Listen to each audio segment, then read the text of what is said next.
Governor J.B. Pritzker says the National Guard received word the Trump administration is requesting 100 military personnel to Illinois. There's still lots of questions about the timeline. A lot of questions about everything right now. Political reporter Ann Ahern was at the governor's news conference today and joining us with some of the big takeaways from what happened at that meeting. There is still a lot that is unclear because there is no official White House announcement just yet. And the Illinois National Guard tells us since it is a federal mission to reach out to the Department of War, which of course we did. We are awaiting a response. This entire month, it's been tense in the Chicago area since Operation Midway Blitz began. And 24 hours ago, dozens of federal agents, some of them armed, patrolled Michigan Avenue, River North, and the Gold Coast.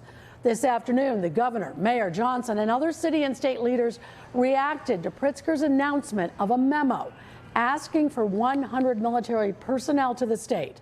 This was posted on social media earlier today by the White House and Border Patrol Chief Bavino saying, quote, Trump vows Border Patrol agents will take no nonsense as feds march into downtown Chicago.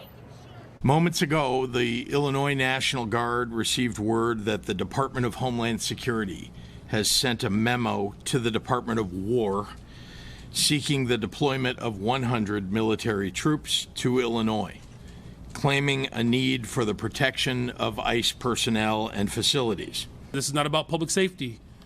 This is not even about immigration. This is a continuation of the Trump administration's war on the poor. They have cut food assistance, they have cut Medicaid, they have cut violence prevention funding.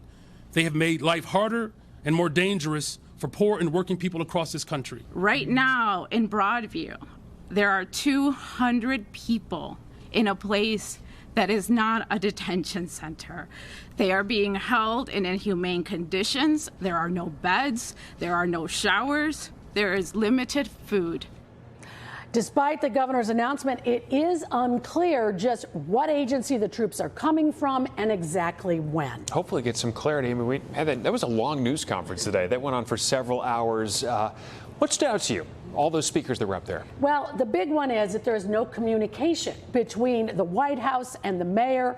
And this announcement looks to prepare, though, the city and suburbs for what is expected to be next.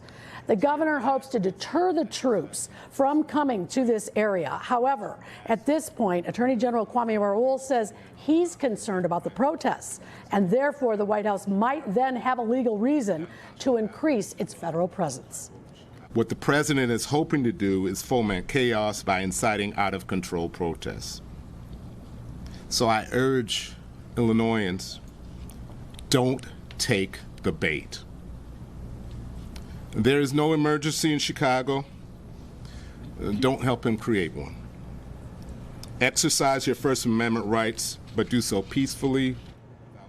So as for what could there be next, legal challenges perhaps, this memo Pritzker learned of, according to the Attorney General Raoul, it is just not enough to yet warrant a lawsuit. So they'll be posted to watch. It was interesting today, too, the governor telling everyone to make sure to record and to talk about what they're seeing, because even yesterday with what happened downtown, that was because of people taking pictures and going, what's going on? Exactly. That's how everyone was notified, since there is no communication between the White House and the state of Illinois and city of Chicago.